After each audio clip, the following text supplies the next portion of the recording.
Good afternoon and welcome to CTV Sports. I'm Dale Schwetz with Steve Lane. Steve, welcome to the CTV Sports and, the Casablanca Spring Challenge. Well, thank you, Dale. It's good to be here. Good to be back in the studio once again, and looking forward to another great weekend here of Polo at the Grand Champions Polo Club. You got it. So we're going to have a doubleheader for you today. We have 5 teams this year playing in the Casablanca Spring Challenge. Big shout out to Casablanca, one of our featured sponsors, of course, and just an amazing place. You need to get down here to the Casablanca store in Florida and go to their website. Whatever you need in polo, they have it for you. We have a lot of different teams playing. And, I'm going to start here with Fly Polo. And they're in the white jersey today, so I want to welcome Rebecca Cohen. She'll be playing here for the Fly Polo team. We have Sugar Erskine, Luis Escobar, and Juan Bellini. And a very strong combination there. And I have not seen Juan, Luis, Sugar play together. And so this should be fun, Steve, because we've seen all these players play against each other a lot, but I'm sure they played with each other sometime back in the day. But it's going to be a good combination. You know, that's why I like the spring polo, is because the teams get swapped around, and so it kind of keeps it exciting. And and it forces players to play basic polo, back the ball open, call for it, put it where a teammate can get to it. And if you have a strong team through the season, then you kind of predict who's going to win. And you hate to see the same team win all the time. But when we swap things around, it makes it exciting and interesting as well. You got it. So they're to Fly Polo in the white jersey, of course. And you have Travieso. And congratulations, Travieso, winning last week in the Centerita Abierto. First winner of the spring season. Yeah, you're very strong. And poor Tony, I felt bad for him. He played here during the winter a little bit and didn't win many games, but boy, Teo was rocking in the World Polo League. That was a big day for them. Yes, but boy, they sure turned things around last weekend, coming out strong and winning on a penalty 2 right at the end of the game. Yeah, so they're going to play with Rafael back in the purple jerseys too. Ray could not play. We had Alex Webb fill in for Ray on Sunday. I know Ray would have loved to be in the final, but has an opportunity this time. Michael Gaye on the field. So we have the Gaye family being represented. Pablo Spinacci will play the number 3 on in the 6th holder. We have Nito Mariano Uranga. He'll wear the number 4 there in the black helmet. And so the purple against the white here in our first leg of 9. Remember, this is a round-robin setup. And so they'll play 3 chuckers against each other. The winner will sit. The runners-up will play against Casablanca. And the Melissa and Riley, the Gansey girls, I would call them, they're teaming up again. Played very well last week. I think Riley scored 5 or 6 goals in her Brown Ryan in the Just for the Fun of It tournament. But they'll play Melissa Gansey, Riley Gansey, Grant Gansey, and Nick Rodan. So we have 3 Ganseys playing together today. That should be a lot of fun. Mom's going to be playing with her son and daughter, so Melly was going to have a lot of fun there. But here we go. First chucker action, and away we go. And it's already going to be on the move. Taken out there. Fly Polo was on the fly. And now the purple jerseys are turning around, and here comes Nito Uranga. He's going to work it down the far side. We're live from the Grand Champions Polo Club on Field 3. Remember, this field runs north and south. And, I got to give it up to the field team. They have done an exceptional job, especially after our 5th year of the World Polo League. And as much polo as you saw this winter, we've been playing everything from 6 to 26 on the move. Though, look at this. Pablo Spinacci going to lay one up here for Ray. Can Rafael run it down? Ray, does he get there? Oh, goes for the belly shot. And now Michael goes for it. And just over the end line. Yeah, I'll tell you what, Ray went for the millionaire belly shot, and I'm not sure if Michael did that as well, but just barely missing that right-hand post. So the first knock-in of the day, as a matter of fact, right here by Senor Bellini. He's going to put it over to the left-hand side. Looking out there for Sugar Stewart Armstrong right there coming in, or Erskine coming in there, and now Spinacci turns that ball around and fires one back downfield. Ray Rafool out there unmarked, nobody around him, allowing Ray to take the ball. He opens it up with just a little bit, able to get back to it with enough time. Tries a back shot, unable to connect. It bounces off of his own pony, and now Spinacci comes in to back him up. Going to take it underneath his horse's neck, and that's going to force Juan Bellini to clear the way. And Sugar comes in there, attempts a hook, but a nice shot right in front of goal. And Michael Calle right there as well. And Juan Bellini picks the ball back up with Luis Escobar. He just gives him a little shuttle pass over to him, and Escobar over to the left-hand side. And now Shugs on a roll right here. Sugar looking downfield, avoids the hook of Ray Rafool, and Michael Calle coming in there as well. And Sugar letting that pony's head drop and run down parallel with the boards. Pablo Spinacci's going to stay with him, and the ball up front, which allows Spinacci to turn that ball around, and Nito Uranga is going to back him up. Luis Escobar coming with Spinacci, and Spinacci, a high lofted shot right there, right up to Calle. Calle, he doesn't waste any time. He's going to send it downfield, looking for Ray Rafool. Juan Bellini coming in there to put some pressure on, playing defense as he always does. And Dale, he always wears that number 4 jersey. You know, you have to be disciplined to play back, and he does a good job at that. Yeah, no, you know it. He's been a former ACO player. He understands the game very well. Always never makes a bad decision, and that's a big part. But, bad luck here. But you know what? I'm going to say hallelujah. First play through this, and not have the jersey change yet. Loose ball play on the change of possession. Turned around, though, and giving back now to Fly Polo.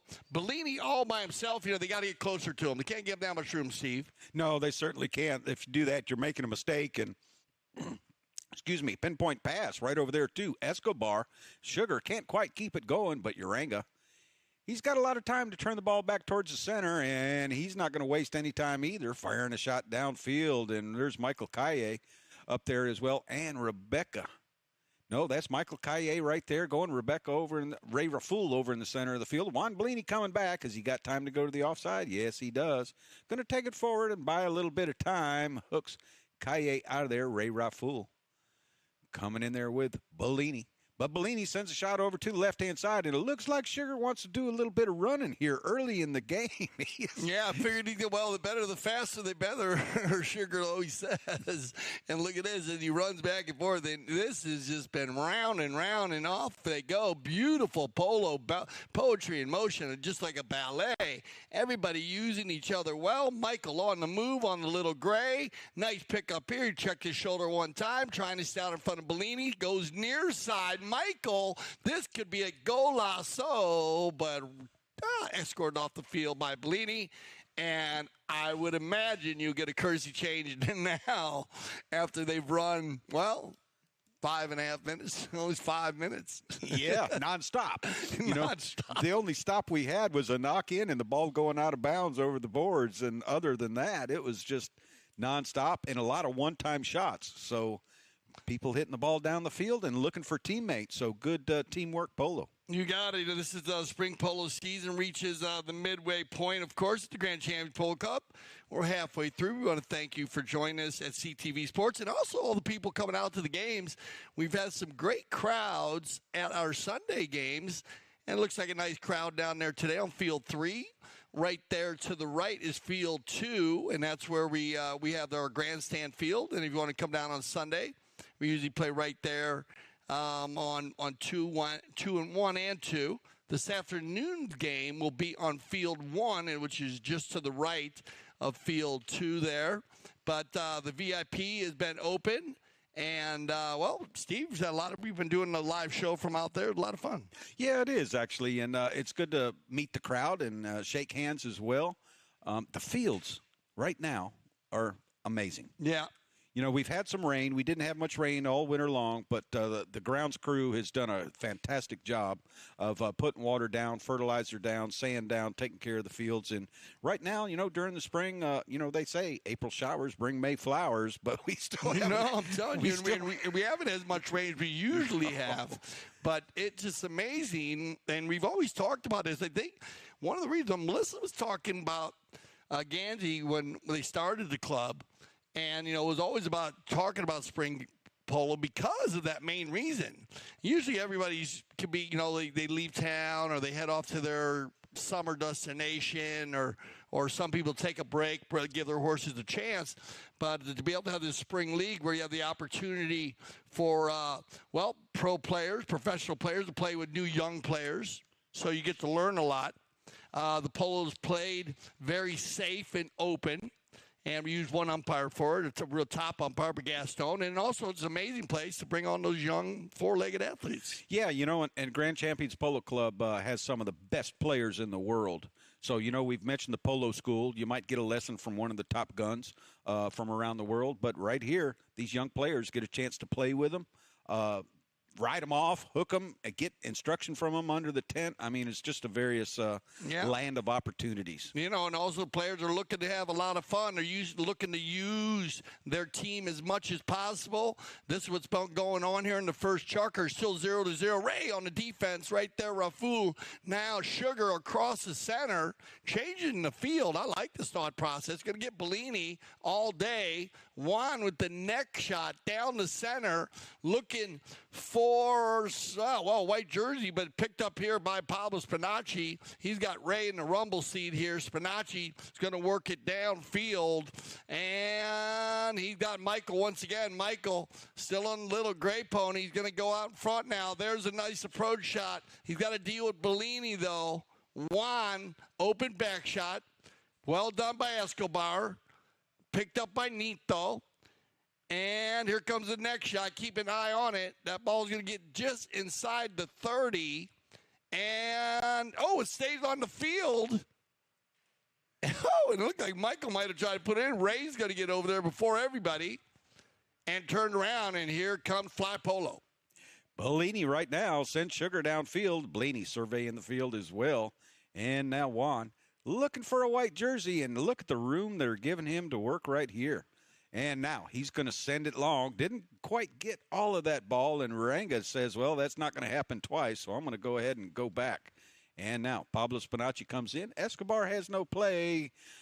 Giving Spinacci time to turn the ball back towards the outside. Now back towards the inside where Juan Bellini doesn't have a play. A little help from the pony, and that's going to give Bellini the line and the right of way. Uranga looking around. But here comes Rebecca Cohen. Rebecca takes a stab at it, gets a little piece of it, but Uranga able to make a neck shot and clear that ball out of danger and over towards the far boards. Bellini and Sugar Erskine not giving Uranga any quarter right here. So Escobar has Calle ridden out, unable to make a play, but a back shot there by Bellini sends it back over, and Michael Calle taking a swing at it on the near side, and now Spinacci.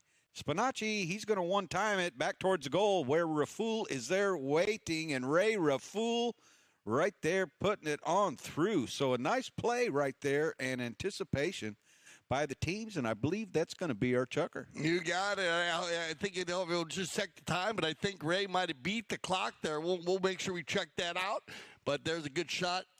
So it's going to be no goal because the time ran out, but Ray at least getting a piece of it. So once again, we are live here at the Grand Champions Polo Club on Field 3, and we'll be back here for our second chukker of the 2023 Casablanca Spring Challenge. We were excited to start. The field was amazing. We knew that it was a really tough team that we had against. Mark always puts a really strong team in the field, and it was Gilberto's first game, tournament and everything, so happy that he did good. I used to play a lot with Pablo when I was younger.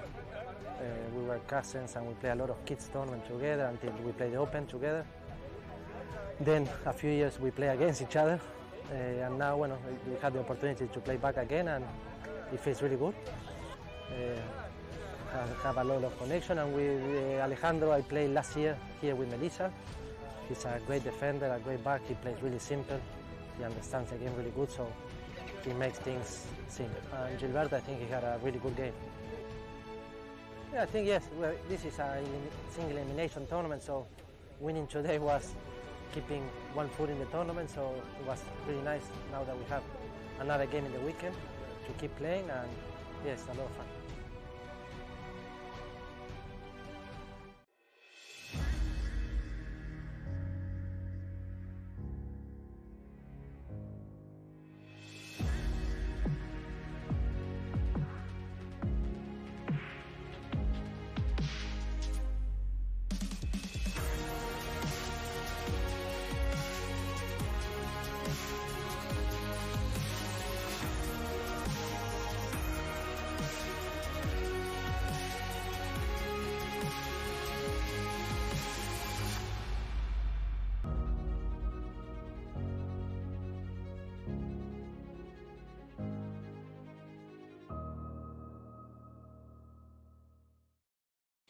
Welcome back to CTV Sports, Second Chucker Action, Casablanca Spring Challenge. I'm Dale Schwetz with Steve Lane. And Steve, well, no goal scored, but fun to watch. Everybody passing, everybody moving, and I think everybody some mishits, but a little early in the game because I think you're going to see a lot more out of Rebecca, Cohen, and Ray because they're out there. Both of these teams are designed to keep them in the front of the game, so I think they're going to probably be using them. So you'll see them probably spread this out a little more. They've been hitting and running all day, and man, Field 3 just looks amazing right here at the Grand Champions Polo Club. Good shot there of Gaston Dorniak, our official, in the yellow and white.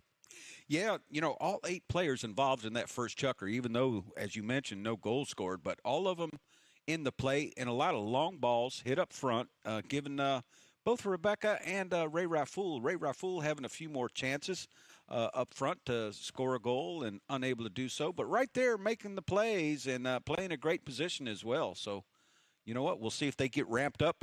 Does anybody want to go the speed Sugar does? Yeah, well, that's the thing. I think Sugar was still trying to get in the rhythm because he had a couple runs, and then he kind of gave the ball up. But Sugar, he'll get him running.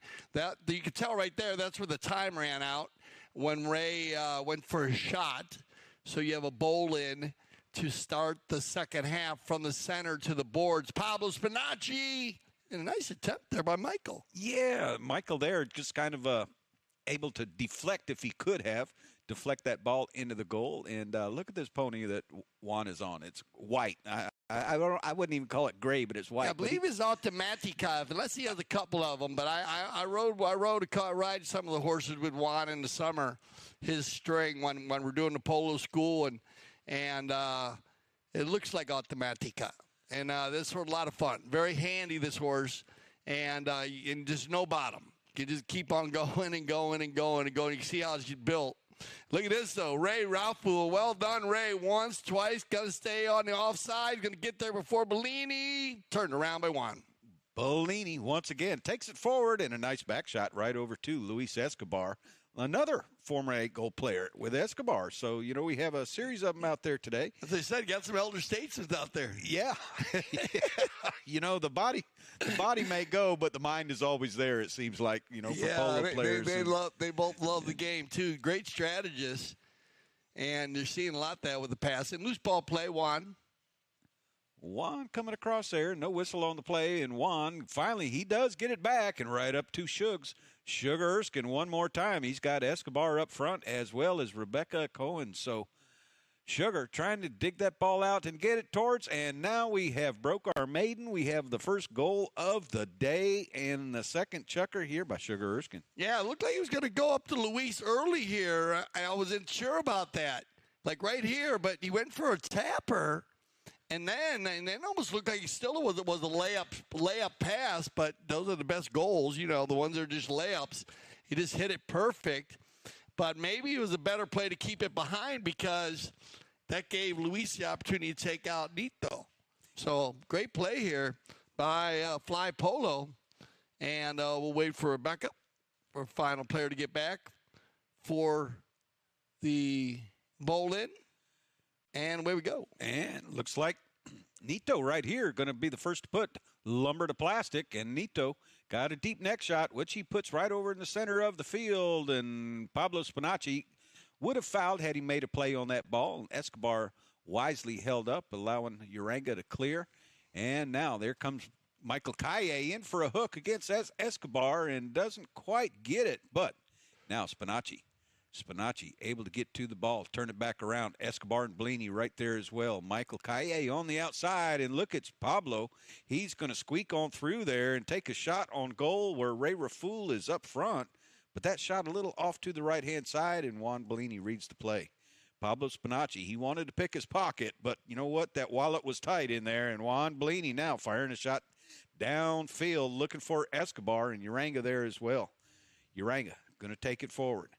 Check down, let that ball settle, and turn it back towards the inside. Just a little flip shot. Able to get it back. Escobar is forcing him to hit the ball back towards the outside of the field, but Uranga gets a little bit too much on it underneath his horse's neck. And here we come. Looks like Sugar's horse has sprouted wings because he is flying down the field right here. gets a little bit of it on that bounce, and that ball's going to trickle over the back line. Give and go, back and forth. But I'm talking about when you got the give and he's got the go, because Sugar was off to the races. As you said, Steve, that horse did have wings.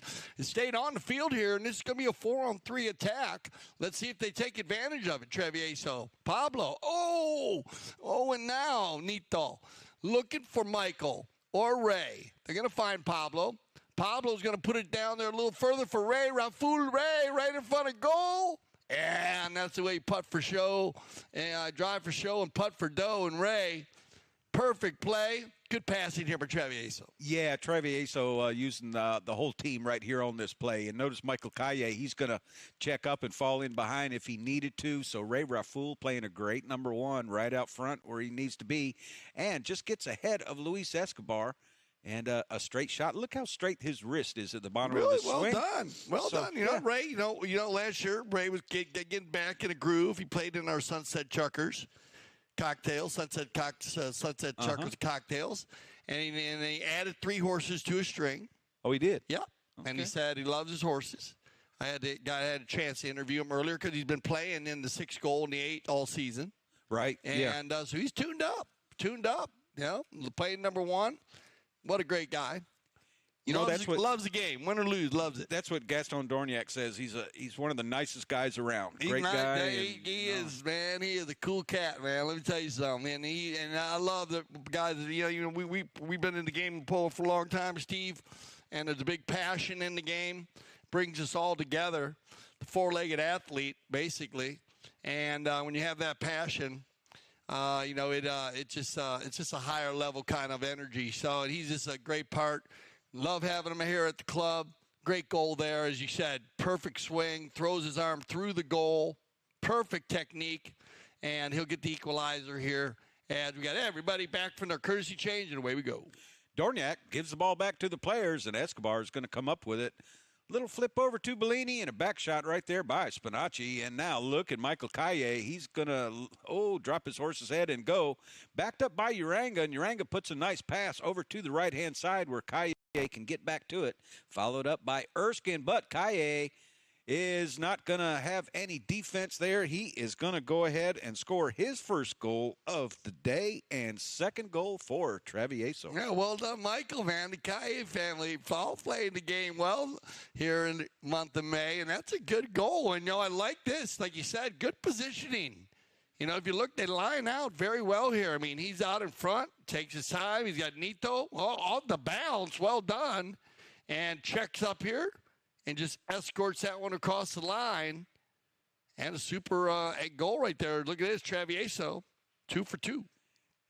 Umpire Dorniak bowls the ball back in. A little back shot out of there by Nito. And now Pablo Spinacci jumps on the loose ball. And Spinacci taking it back towards center. And he's going to go out for his own pass. Escobar is not going to get there this play, but he's going to stay with Spinacci and try and make things a little bit difficult. Bellini in behind, and Spinacci releases the ball downfield. He's got 2 purple shirts out front, and Michael Calle is going to double deuce right here. His second goal of the Chucker, third for. We called it perfect. We thought we'd see Ray and Rebecca get used here. Well, Tony and, Michael and Ray were again in a good spot. It was just like, who wants to go first? And I think Michael had a perfect spot. But what a pass here by Pablo Spinacci. I mean, that ball was served on a platter for Michael. That's a perfect play and a great finish there for young Michael Calle. Well done. Yeah, when you mentioned Pablo's shot, Pablo, he's a big hitter. He could have put the ball over the goal line or the back line. But you know what? Make the smart play, which is exactly what he did, and just set it there on the field. And you know what? If it gets backed out of there, whatever. But at least you're not giving a knock-in or a missed goal. Yeah, no. And remember, he had 2 guys by themselves, too. So great thought process there by Pablo. And so here we go. We're going to finish this chucker up here. Here comes the 30-second warning horn. Michael, going on the D. Now, Bellini's been he's been doing a good job. Michael's going to learn a few lessons after this game as he comes trying to run by on the near side there. He needs to be careful on that play because he sees how Bellini keeps hooking him and taking the ball. So you almost better go in there and kind of stop. But he'll get it figured out. Now as they come across the center, Pablo Spinacci's going to have time here at the end of the chucker. Ray, if he can open it up. But good pickup here. Nice back shot picked. Oh, looked like Exelmar had a piece of it. Shot on goal by Spinacci.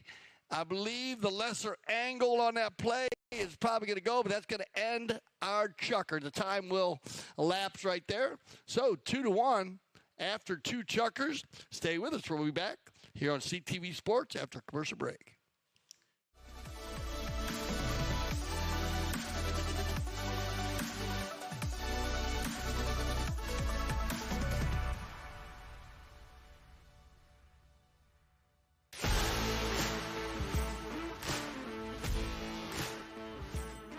We're here at the Santa Rita Polo Farm where the PTF Polo ASSN Junior Tournament is being held for the first time ever at this location. And I mean, could you get a more beautiful venue? Probably not. The tournament includes players of all ages, starting with the youngest at just 2 years old and the oldest at 20 years old. So you've got all ages, all skill levels, and a whole lot of fun. Let's go check it out.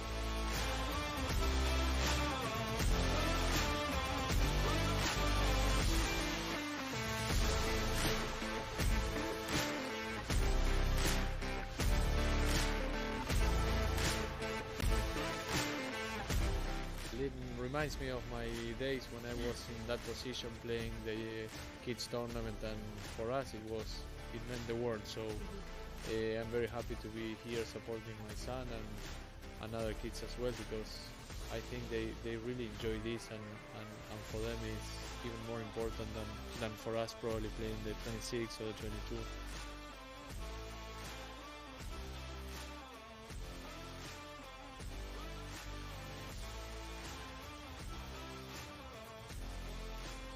Well, that's a wrap on the PTF Polo ASSN Juniors Tournament at the Santa Rita Polo Farm. So much incredible talent coming up through the ranks. The future is certainly bright for the sport of polo. Now, for more information on the PTF, head to polotraining.org. And, of course, head to Chucker TV for all of our awesome content, including full game broadcasts. Casablanca Spring Challenge, chucker number 3 on its way. Good shot there from the drone from field 3. Fly Polo making its spring and club debut. So we want to welcome Spring Fly Polo to the Grand Champions Polo Club family, as we say, and with Rebecca Cohen, Sugar Erskine, Luis Escobar, and Juan Bellini. I said 3-1 at 2-1 at the end of the chucker, but it was actually 3-1. I apologize, Michael. Actually, I forgot had a double header there, scored 2 goals. So 3-1 here going into the third chucker. Steve Lane, what do you think? Well, I think, they just picked up the momentum. Travieso did, but you wouldn't know it by watching the game. The scoreboard says Purple's ahead by 2, but you know what? The game has been back and forth.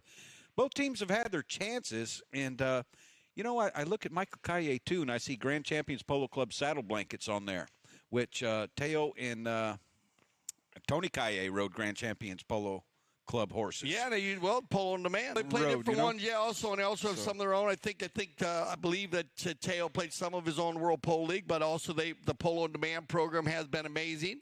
And while we're talking about it, we might as well keep talking about it because it's the most unique polo program in the world. And if you want to learn more about Polo on Demand, basically just what it is, polo on demand. You demand it and you can get it. Any part of the game of polo, from stick and ball session to playing on a team in the World Polo League and being completely mounted, you can get this through the Polo on Demand program. Just go to gcpolo.com and look for our general manager's number, Cale Newman, or the director of operations, the man in the pink helmet, Juan Bellini. Their numbers are on there, and they will fill. Sugar Erskine is on the move. Bringing that ball way down the field, working it both sides of the pony, but unable to keep that bouncing ball on the field on the near side. So we'll have a knock-in right here by Uranga, and Uranga elects to take it across the field, and he's got Pablo breaking one way, and he's got Michael Calle breaking as well, and Pablo Spinacci is going to pick up the loose ball and send it back over to Uranga. Uranga doesn't waste any time, sends it down the field. Escobar is there as well, and Raful, he's going to drop in behind, but still has that neck shot. He sends it across the field. Well, you see the way the boys have done well, you know. Yeah, they represent the U.S. at a high level. Yeah. The Federation, Steve. I was wondering if Luis was going to play this weekend here, since he has a son out in California at Santa Barbara playing out there. And sometimes the dads go with him to make sure the horses, ponies, and the teams are doing well. But right now, Pablo Spinacci's doing well also. A little shot under the neck, but stolen away by Bellini. And Spinacci on the near side with a very well, but doesn't get a great shot off, and Escobar picks it up. Escobar underneath his pony's neck right up to Sugar Erskine once again. Sugar Erskine and Uranga. Erskine letting that ball bounce off the board. So looking for a teammate downfield, and that's what Escobar is going to give him that target, but not quite enough angle on the shot. So Spinacci at 6 goals, and Calle on the near side on that great pony, and Calle with a straight shot right towards goal. Let the ball settle, and just a little shot. Can he get there? Is it gonna? Oh, what a save right there! Wow, I thought the ball was going to beat him to the back line, but no, a great play. I did agree, but you got to give love to that near side shot from the beginning, because that is not an easy shot. I don't think he wanted this approach shot to be, well, still a good spot for it.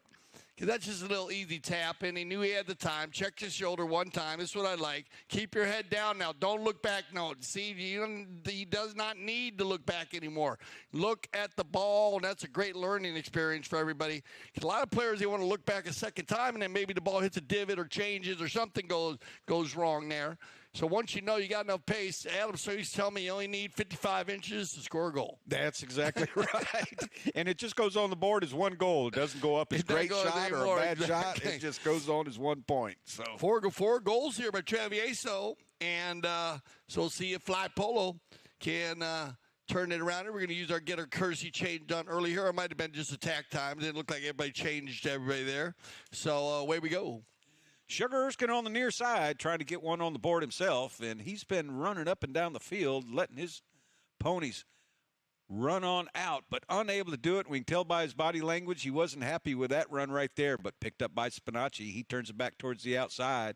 Juan Bellini staying right there with him, and that's going to bring Pablo back towards the inside. Uranga behind him, so he's got Calle and Ray Raful up front, but Bellini's going to beat him to this play with an offside shot, back shot, and Uranga, wow, he sent a BB right down the field and stopped by Escobar.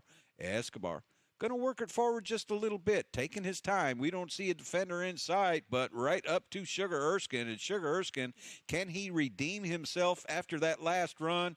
Yes, sir. No problem right there. Sugar Erskine playing the number 1 position on that play and sending it through the goal. I don't know how Luis stopped that shot of Nitos. That thing was on fire now. Uranga just put the hammer down on that. It was hit so quick that we couldn't even, I mean, I know the cameras, center camera, Steph was going from left to right. He couldn't even catch it. It was moving so fast. Yeah. And the next thing you know, it's going the other way. And then Luis already had Sugar in position after that run he made, so it was an easy goal for him. We'll get a little courtesy change here. Now, remember, we do have a doubleheader for you today, and so stay with us. We'll go to a little break, 20, 30 minutes, just 15, just to get everybody moved over to Field 1. Our camera crew out there. Big shout-out to all the camera crew out there. We have our end zone cams, our drone, and, of course, our high cam. All the different angles for you today. And we are using triggers today. And so we'll go through the triggers with you in a bit. But we do have Sebucon going up against Newport. So Larry Austin, Pablo Pulido, Fred Mannix, and Jason Crowder. They'll play for Sebucon. And we're going to have Newport with Gene Goldstein, Mark Ganzi, the Cobra, Tomacho Piedes, and Alejandro Navija Estrada. 2 14-goal teams. That'll be a straight 6-chugger game. Remember, the winner of the round robin will play against the winner of the second match today in the final of the Casablanca Spring Challenge. And then, of course, join us for Mother's Day, where we'll have a Mother's Day. We're going to have a round robin also. And then we'll have our finals. It'll be the final will be the Mother's Day Thriller round robin subsidiary. So that should be a thriller. It should be. It should be. For all the mothers out there, I love it. All the polo moms especially, but all the moms. And my mom was a polo mom, so. And then the finals of the Casablanca Spring Challenge. So join us on Sunday, and that'll all start in the morning. Start at 10 a.m. Here we go.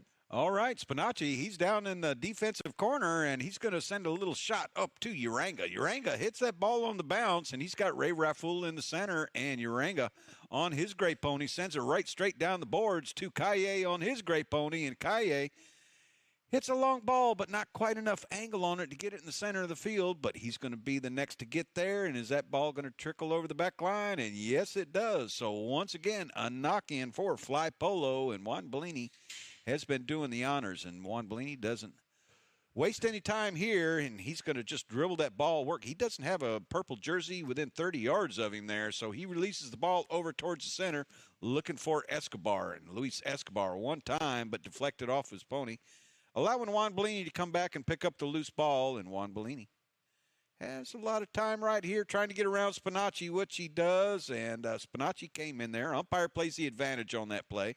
Spinacci got over top of the ball just a little bit, and now Sugar Erskine on the near side, and we've seen this play before with him flying down the field on the far side of the field, and he hammers a nice long ball, but no white shirts back there, and Uranga is going to, that might still be on the field. It is, and Luis Escobar, and wow, Poor Nito. I mean, I don't even know if he could have made a shot. I guess he could have hit an open back shot, right? Let's see. I think he was anticipating that ball going over the back line. Oh, 100%. That's what he was thinking because yeah, he couldn't hit a tail there, but he could hit the open back shot. It would have been probably Luis's ball after that, but bad luck. Poor Nito. He was there early enough. And Escobar finds a present underneath the tree. Yeah, Escobar will get his first of the day, and more importantly, make it a 4-3. Here to click down to our last 30 seconds here, or first half of 9 chuckers. Remember here, right now, let's see if Travieso can hold on. If Travieso can, they will sit, and Fly Polo will continue, and they'll be coming up against Casablanca. Here comes Escobar, and will he get there? Ooh, it looks like the time is going to run out, and so that'll end it right there. Well, great first 3 chuckers for Pablo Spinacci. I think they did a great job captaining the team here. Yeah, I agree with you. And also on the opposite side of that coin, Sugar Erskine playing a lot of offense, up at number 2 for Fly Polo as well. So, only a 1-goal difference. It was 3-1 at one time and ended up being 4-3. So both teams getting their offense going in the latter part of the period. So here's our end of round 1 stats. And there you go, 4-3. Shots on goal, though. This is where Travieso, and I think Steve will agree with me, 8 shots compared to 4. And look at the knock-ins, 4 knock-ins by Fly Polo. You mentioned that, Steve, that Bellini was a lot. So they actually played very well here. If they put a few more of those goals in, this is a different score. 5-5 on the bowl-ins. And I love to see all those zeros. Oh, you betcha. that shows that everybody respects everybody else's play. Yeah. They're not going into plays that they shouldn't be going into. So love seeing those zeros, as you say. And you know what? Anybody's game. We've got leg number 2 coming up right now. You got it. So stay with us. We're going to switch up to the teams, and when we return, we'll have Casablanca up against Fly Polo.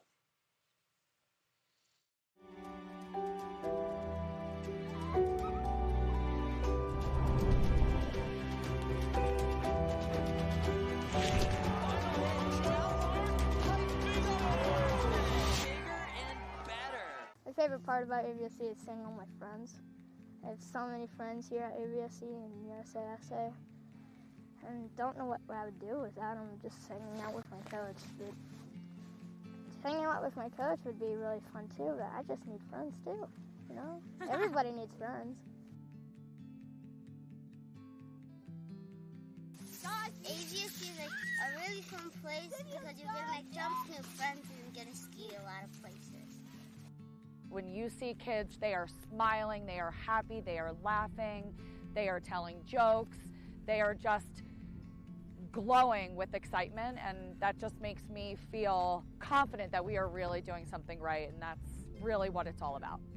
You know, this is ABFC's largest fundraiser for our club, you know, and I think the true importance of this is we're making a conscious effort to make sure that kids in the Roaring Fork Valley have the opportunity to get on snow, ski, and snowboard.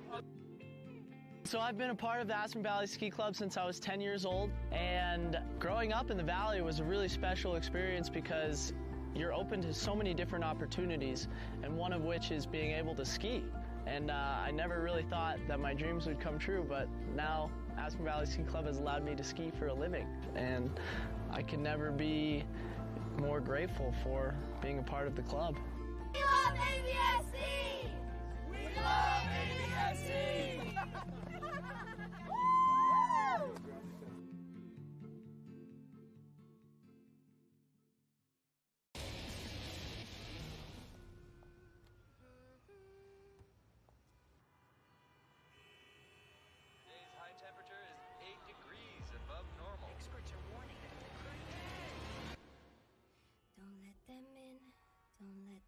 See, be the good girl you always have to be. Conceal, don't feel, don't let them know. Well, now they know. Let it go, let it go. Can't hold it back anymore. Let it go, let it go. Turn away and slam the door. I don't care what they're going to say. Let the storm rage on.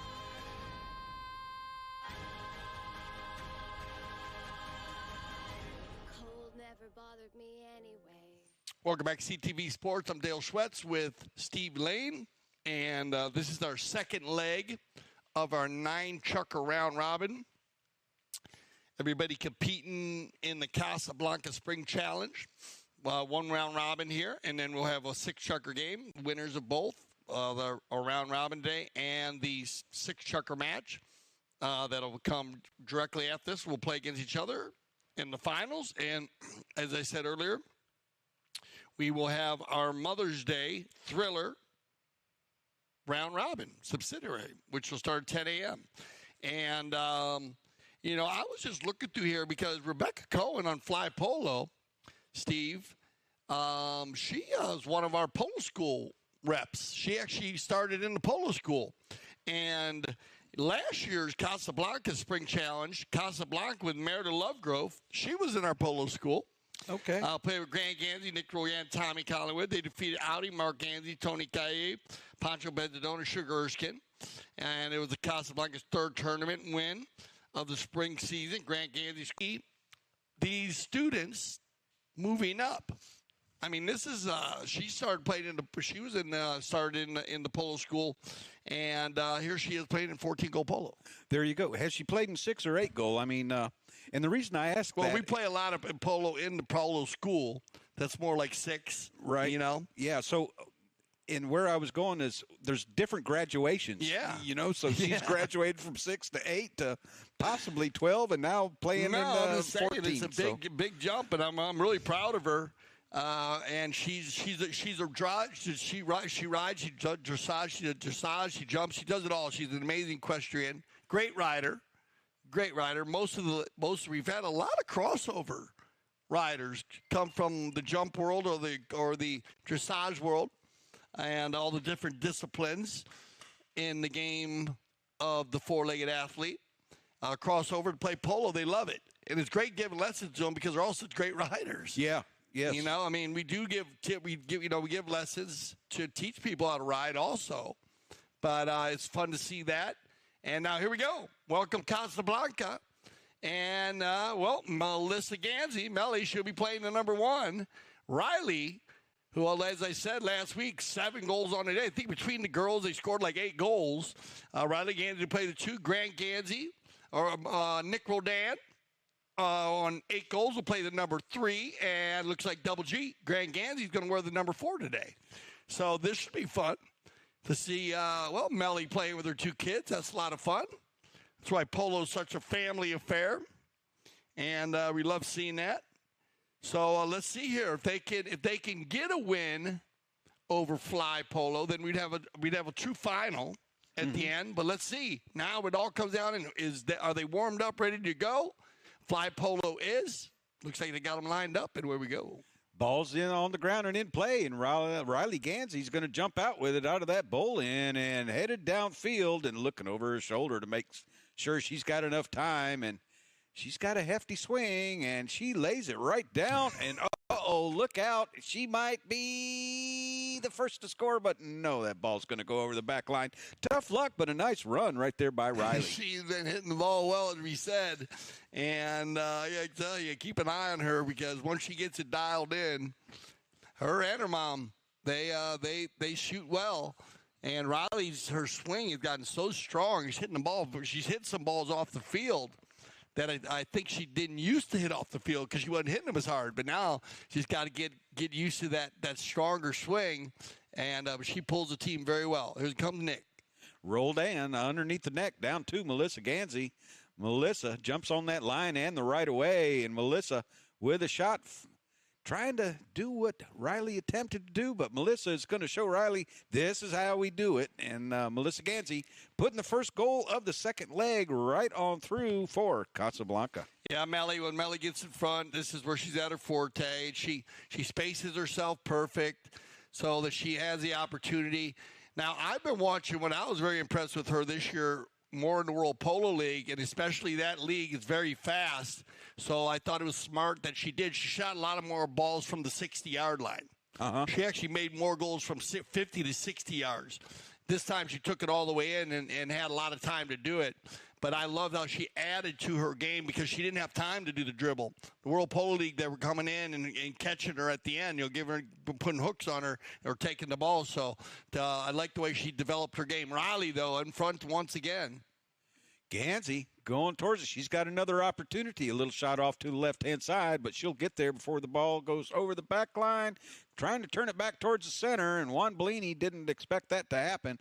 And Riley Gansey, attempted neck shot on through, but unable to make contact with the ball, and Bellini's going to allow her to clear. Bellini setting up for the big shot. Here he comes with it. All right, up to Luis Escobar. Escobar looking over his shoulder. Sugar Erskine coming in behind Bellini and Escobar with a little shot. Looking for Rebecca downfield. And a nice centering shot over to Rebecca. And here comes our Polo school. Rebecca unable to get to it. Didn't want to foul Riley. Wasn't quite sure if she was on the ball or not. Nick Roldan turning it back towards the outside. Roldan looking downfield, and he's got a couple of Ganseys up front, and there is Melissa in waiting, and that ball off to the left-hand side. Making it a little bit difficult right here for Melissa, but she's got time. She looks over her shoulder, knows she has time, turns it back towards the center. Unable to keep the third shot going, and Juan Bellini, once again, playing that defensive position, picks the ball up over to Sugar Erskine. Erskine right now taps it forward right up to Rebecca. Rebecca tries to get the pony over to the offside. A little help from the pony. Nice swing there by Rebecca. Rebecca being sent on down the field by Escobar. Escobar trying to get around Roldan. And now Escobar with a shot back up to Rebecca. And that ball went right by her stirrup and boot. And a nice play right there by Rebecca. Grant Gansey comes in and breaks things up on the near side. Nick Roldan going to send a shot back downfield to Melissa one more time. Did he reach her, or is it just a little bit short? But Melissa able to get over on the ball, and yes, she does. With a long shot downfield, Dale, as you mentioned a while back, she does hit a nice long ball off to the left-hand side, but she's able to check down and look at Nick Roldan. He's got the confidence in Melissa, and that is team play. Yeah, give and go, and that's what she also has down. When you watch her, Melly knows when she's beat, she just goes and waits for someone to run by her. All she really has to do is hit like a 30 or 40-yard shovel pass, because most of the time those players are running, and there's a perfect example of it there on the give and go from Nick. But good D by Bellini. Nice, well done. Rebecca getting into the game here, getting a few more touches in this chucker. Good pass right here by Sugar. Love the buckskin. I used to play a horse named Quarter Horse Buckskin, and they told me that Garahan once played at 3 chuckers in the World Cup. Is that right? Yeah. Wow. Amazing. This horse is as wide as it was tall. But he was amazing. He loved it, man. He loved the pole. I think when I was playing, he was like 15 or 20 years old, but he was amazing. I always just love the buckskin. You'll get a courtesy change here and a good shot of Grant Gansey. Ambassador for Casablanca. Yes, sir. You know? Yes, sir. And a true ambassador himself. Love the new helmet. Switched up from his blue. You know, his helmet and American flag was the most asked for design helmet. But that logo with his American flag logo, and he always has American flag. That's the American flag, of course, on his on the logo there on both sides. His blue helmet was a little different. You can actually see Roki, his main trainer. He's wearing it on the sideline. I think all of his trainers actually were wearing his old style helmet. Love new colors though. Well, that's one thing about Casablanca. You know, if you wanted a new helmet, you could kind of go in and give them your design that you want. You know, and what they can do, it's just amazing. Oh my goodness! And then let's talk about safety. I mean, safety first. You know. Yeah. And the design such a helmet is so safe, it's so light. Steve, you were working at the USPA for 8 years when you went through this helmet, that helmet, this regulation, that's not regulation. I mean, you know, the standards are amazing, and it just got to give it up to them. I mean, amazing job they do, not just with quality, but with. Somebody told me that the logo for Casablanca, it was a swoosh. Kind of like Nike, but Sharon wrote, it's 2 horsetails going down the field. That makes a lot more sense to me, you know. So, well, I didn't even realize that either. Yeah. Oh, that's interesting. Yeah, that is cool. No, they're amazing because it's what they can do. I mean, anything you want. And they put a picture of your own face on there. Yeah, pretty much. I mean, Steve, get home and everyone. remember Steve? You you're running down the field and you got your own face looking at the guy laughing. That'd be kind of cool. It would. It'd be fun to write off your opponent and say you're seeing double. You're seeing double, exactly. Looks like we're just getting everything worked out here. Just courtesy changes. We had a little issue there with one of the 4-legged athletes. So, title sponsor Casablanca. Recognized the world's foremost producer and leading edge polo equipment. We just been talking about them. Luxury clothing worn by polo players around the world. Look and feel the best through many chuckers. Grant Gansey, he does an amazing job being the grand ambassador and one of the Casablanca, one of the grand champion's biggest supporters. Yes, they are. I mean, they're amazing. They certainly are. In fact, we had lunch with those guys one day. Super great. It was guys. great to meet those fellas and have lunch and a great conversation. But right now, Nick Roldan, he doesn't want to do any talking. He wants to get the ball back up towards the north end of the field with a long shot downfield looking for Melissa Gansey, and he finds her. And Melissa, she drops that pony's head, and she's on the ball with a one-time shot twice. A little bit over to the right-hand side, but she's able to get back to it. Melly still on the ball, being chased by Bellini, and Melly right out front, about the 40 yards out, with a nice shot over to the right-hand side. And you mentioned go for the far post, and she does have a neck shot, able to get the ball back underneath her horse's neck, and it's going to travel back across the goal line. So a goal right here for Melissa Gansey, her second one of this period. So the period winding down. So 2-0 score right here in favor of Casablanca. Yeah, Melly on the move, as I say. Be careful when she's out there. She always takes her time, and she's mounted to the tees. Look at this beautiful bay horse. This is just fabulous looking. Look at that horse shine, man. Unbelievable. Back to center. Just clicking down somewhere around a minute. Umpire Dorniak, one of our international umpires who umpires all levels of polo, but specializes in high goal polo through his umpiring career coming up. Bowls the ball back in, and right now it's Rebecca Cohen on the ball. Couldn't quite make contact, but backed up by Juan Blaney, and Juan Blaney sends her over towards the center. Juan Blaney setting up for the big shot, and he puts it over in towards the center. Rebecca, can she get to it? No, Nick Roldan. Riley Gansey staying right there with Rebecca Cohen, and Nick Roldan, one of the biggest hitters in polo, doesn't quite get all of that. He was trying to get to Melissa Gansey, but couldn't quite get to it, and the play broken up by Fly Polo. Nick Roldan. He'd like a second chance, and he might have it right here. Nick Roldan checks down. There's that big long shot right up front, and Riley Gansey lets the ball settle, looking over her shoulder. Going to it on that chestnut pony, and Riley Gansey cantering right there to it, and a shot over to the left-hand side, able to get back to it on the offside with another offside shot, but bad luck just over to the right-hand side of that right goal post, and it looks like that is going to be the end of Chucker number 1 here in the second leg. So stay with us. We've got a lot more polo to go right here for the Casablanca Spring Challenge. I'm Steve Lane with Dale Schwitz, and we'll be right back after this short commercial break. Foot golf is a kind of life, and also it's a combination about golf and football. So I got into sport through social media. Someone approached me on Twitter and said, have you tried it? I'd never heard of it at that point. So I went to my local course and tried it and just completely fell in love with the game. This is not as easy as it looks on your body. It's a lot of kicking. We don't normally kick this many hard kicks in soccer. For me, this and the U.S. Open are the 2 top U.S. tournaments. It's something we all look forward to every single year. Great fun, and I think everyone will enjoy it when they try it. You can't not have fun. When you set goals at the start of the season and you're able to achieve them at the end of the year, I think I can speak for everyone and say when we set goals and we make the sacrifices that we make, which a lot of people don't see, and then it all comes to fruition, it's a good feeling. I literally live, breathe foot golf.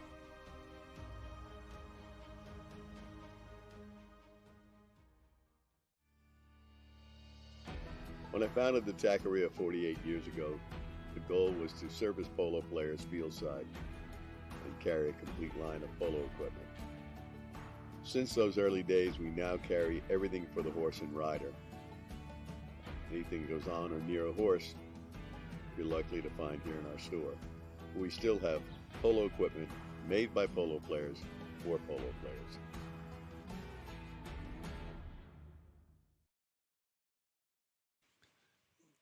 All right, we go second chucker, second leg of the Casablanca Spring Challenge, live from the Grand Canyon Polo Club, Field 3. I'd like to welcome everybody on the sideline there. Hope you guys are enjoying your day here in southern Florida. We've had a beautiful spring. It's one of the nicest springs we've had in a while. Yeah, we have. I don't know how much rain we've got here during the spring either, but, you know, I don't care. It can rain Monday through Thursday. Yeah. Leave Fridays and Sundays alone. All you need. Well, that's what you do. The polo guy, talk to the polo guy. Just rain Monday, Tuesday, Wednesday, and then clean it up. Little break. Let's just say Juan must have a couple grades, or he's played Automatica 7 times. He just gets on whoever they bring to him. Maybe. I'm going to ask him about that. But, you know, you were talking about the logo, Steve, and you said Casablanca's distinctive logo is the flight of two polo ponies' tails, as you're saying, charging the field in pursuit of victory, a true symbol of joy and exhilaration experienced by both players and spectators. There you have it. Couldn't say it ain't better than that. No, you can't. I couldn't say it ain't better than that. Nope, couldn't be written any better than that, could it? Yeah. No, but that's amazing. But it does, yeah. It's amazing to see that, and it's they are just a blessing to the game of polo. So here we go, the second chucker, and at the moment, Casablanca getting, and we're going to see that in the stats. I think they shot a goal a lot more in that first chucker, Steve, than fly polo. I think you're right. Riley Gansey, I know, had a couple attempts, and Melissa scored 2. But right now, Sugar Erskine, he's on his way to score 1. So, first goal here of the second chucker, scored by fly polo, with Sugar Erskine taking it between the uprights. So they'll come back to center, and there's Erskine's goal. And Sugar, he's been running all over. He's letting his ponies stretch on out. You know, I spoke to Sugar last week, and I says, boy, you're riding a lot of horses, because he gets there early. Yeah. And he rides them around the field, and he'll stick and ball. And I said, boy, you're riding a lot of horses. He says, no, I'm just riding a few horses. I'm just riding them a lot. Yeah, well, he's an amazing pilot. He also rides a lot of the young horses for the Santa Rita breeding operation, along with Pablo Spinacci, Camacho Pierres, just some major players, not just pilots, but and he's amazing on a polo pony. I think he was just overjoyed. He finished that one after going to goal a few times and going wide. You can see, but amazing player, amazing pilot, as I said, and just a great horseman in general. On the far side, Nick Roldan, and he fits his team perfect because with the two ladies in front and Grant being able to rotate, they line out very well. Nick and Lee get the ball out there as far as possible to try to get Melissa and Riley going forward, and then Grant can just kind of rotate around. As you can see, Grant kind of just playing zone, up and back. And here comes Sugar. Nice ball down the middle, but Grant playing zone. Oh, come together here with Escobar, and he goes for the deep neck shot. That ball's going to bounce out of bounds, line up for a knock-in for Casablanca. You get a good shot here, Grant Gansey. Yeah. And there you go. Great shot of the logo. Yep, there you go. On both sides. And, you know, Yep. Sugar just buying his time on that last play for a teammate to get downfield. And Luis Escobar did it at the last moment, but unable to put it where it counted. So Grant Gansey playing number 4, which we don't see very often. He said this one 120. Yeah, yeah. and you know, 2 years ago, in Aspen, I noticed that. He said a lot of that came down because of Juan Marinero. Oh, really? Yep. Okay. After he played with him, he said things just seemed to come together for him. So big shout out to Juan Mar. And, of course, and look at Melly. Uno, dos, y tres. And, hey, well done. Rai, giving her some love. Look at Riley working hard on the player right there. Yeah. Look at this. Now watch Riley when she goes through the goal. Yeah, Mom, well done. Look at Riley, though, keeping out Sugar. Yep. She's doing a good job. Well done, Riley. You know, I watched her last Friday, a week ago today, and she was just all over, riding hard. Let's see if they get her going through. Look at Yep. Giving her some love. Yep. But hooking players, and she can ride. She's not afraid to ride fast. I can tell you that. She's always been a good rider. Uh-huh. She was one of those kids who put on a horse and just never had an issue. When she was younger, I mean, because I've watched her since lead line class, and just one of those people. Good. Once again, Nick Roldan had Faith and Melissa to go up front, but that play broken up, and now Nick Roldan, he's going to try and get back to it with an offside open shot. Juan Bellini jumps on the line and going to take it all the way across the field. So Bellini surveying the field, going to hit it over towards the boards on a cut shot, looking for Escobar. That pass going to fall a little bit short, but able to get back to it. Sugar Erskine comes over from assistance, and Bellini once again sends a long ball down the field where Escobar can get to it. Now Escobar, he has to get by Grant Gansey. Not an easy task, but Escobar has the ball on his offside. Escobar couldn't quite control that bouncing ball, and now here comes Nick Roldan one more time. Trying to get some offense going here. He's got Riley Gansey in the center. And where is Garanti is up front, so that leaves Melissa and Riley right here, and Nick Roldan with a long ball, and Riley couldn't quite keep it going. That's the hardest ball and pole to hit. Yes. You know, that's the hardest ball and pole to hit. We talked about it the other day when that ball almost stopped, and you're doing 20 miles an hour. Yeah. You know, it's just the toughest one to get going. She got a piece of it. I love that little that bay horse she rides. I want to get the name of that one. It is so beautiful. Great confirmation. That's going to send it to our courtesy change. Yep, courtesy change coming with a little over 2.5 minutes left here in the chucker number 5, or the second chucker of the second leg, however you want to look at it. And, we were talking about Casablanca helmets, and there's one of Grant's old helmets right there. Yeah, there's Roki. That's what I was talking about. That right there, that was one of the most asked about logos. Uh-huh. to put on a helmet, and yet I don't think a lot of people realize you can put whatever you want. Yeah. Literally, they will design it. It's amazing. Their design team, and okay, during the spring sessions, remember the amateur polo players we talked about them getting a chance to play with the top pros here, and we have pros from all around the world playing the spring league. Also, a great opportunity for younger players who developed and honed in their skills against their peers and more experienced players, as gives them a lot of opportunities to get an opportunity to make plays on balls and get involved and be coached at the same time. And as I said, field conditions are amazing. The Grand Champions Polo League, Spring League, medium goal practice games, at least once a week, which is great having the practices because a lot of times during the season they're so busy, Steve, you don't get a lot of practices because they're playing so many tournament games. I remember when we used to practice all the time, but that was with organizations that had, 50, 60, 80 horses. Right. So, some of the big ones are practicing some of the extra horses. But with a long season, so you get one once a week. Stick and ball sessions also are available during the week. Two medium goal tournament games every weekend, and of course ambulance umpires, and at all the tournament games, turnkey polo, and that's what you're talking about, Steve, with being able to switch the teams up, playing with different players and top players.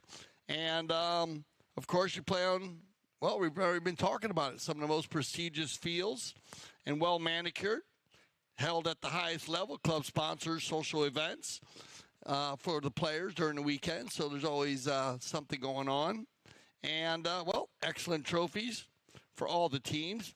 And I must say that the tournament committee does an amazing job with the awards that are given here. Oh. At the Grand Champion Polo Club. You know what? I've always said that about Grand Champions. I know why, because they don't give them to just the players. They give them to the announcers, too. Yeah, that's right.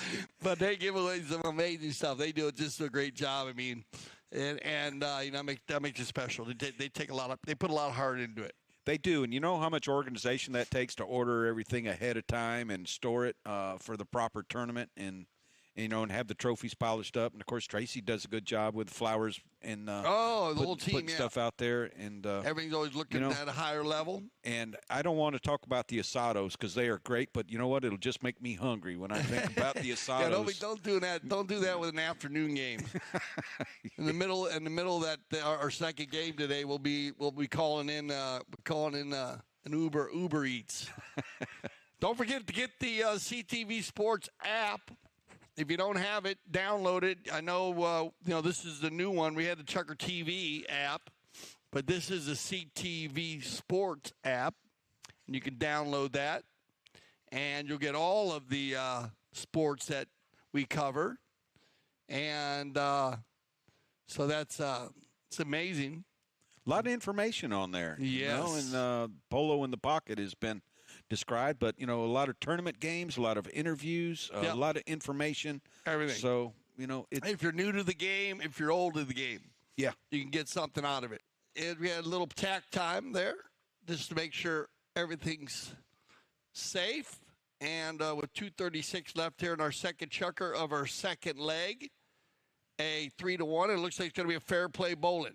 Fair play bowling for the team in white, and Escobar receives a pass from Bellini.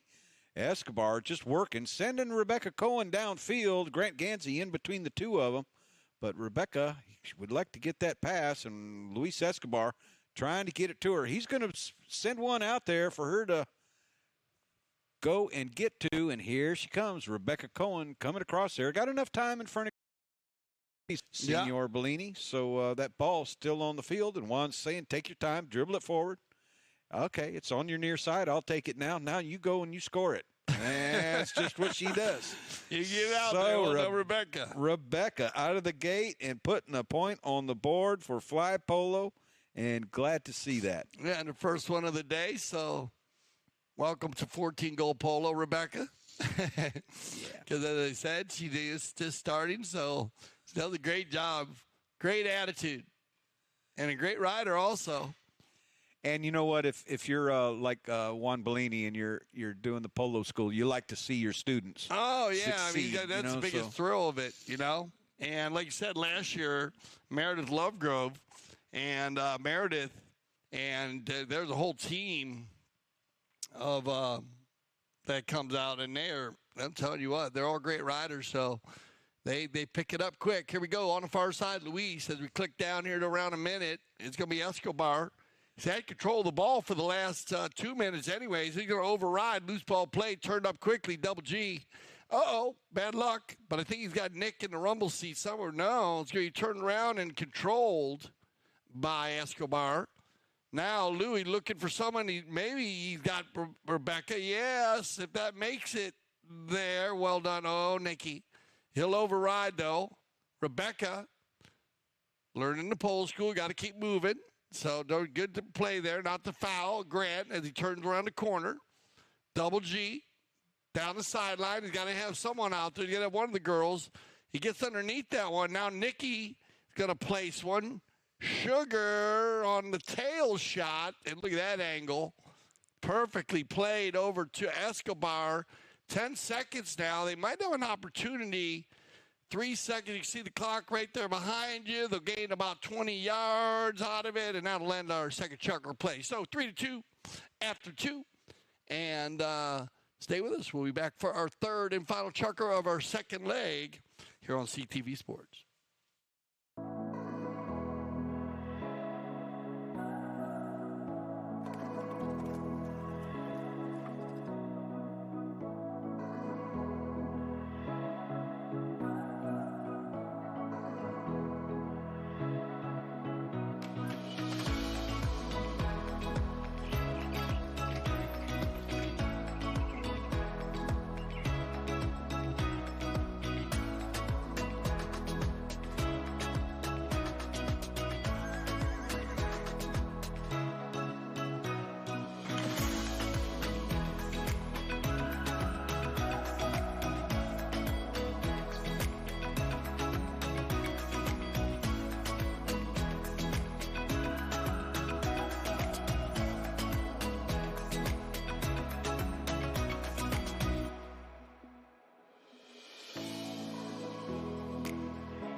Oh, a really good shot at the logo right there.